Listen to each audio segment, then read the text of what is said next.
ταξίδια και ναρκωτικά και αντικαταθλιπτικά. Αν δεν σου κάνουν τίποτα πια κι όλα τα βλέπεις σκοτεινά. Αν δεν θέλεις πια να ζήσεις και αποφάσισες να αυτοκτονήσεις, μην το κάνεις, η ζωή είναι ωραία.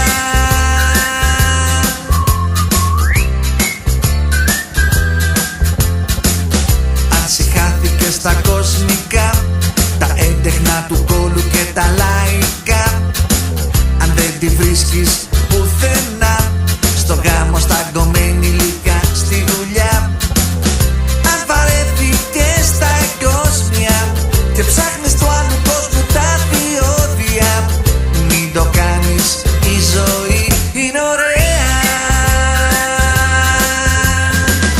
Μην απελπίζεσαι και μη φοβάσαι, κάτι θα συμβεί, κάτι θα βρεθεί, κάτι σίγουρα θα αλλάξει, η ζωή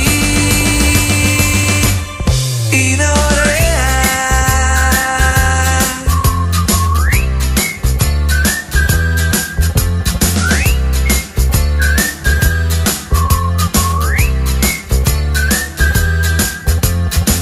Αν ψάχνεις νόημα πιο βαθύ και εσύ κορόιδο έχεις πιαστεί, αυτό που ψάχνεις στα βαθιά υπάρχει μόνο στα ριχά.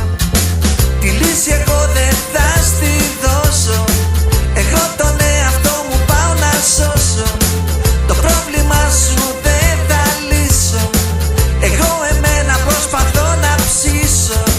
Να μην φουντάρω γιατί η ζωή είναι ωραία. Μην απελπίζεσαι και μη φοβάσαι, κάτι θα συμβεί, κάτι θα βρεθεί, κάτι σίγουρα θα αλλάξει, η ζωή είναι ωραία. Είναι ωραία, η ζωή είναι ωραία. Είναι ωραία, η ζωή είναι ωραία. Η ζωή είναι ωραία. Είναι ωραία, η ζωή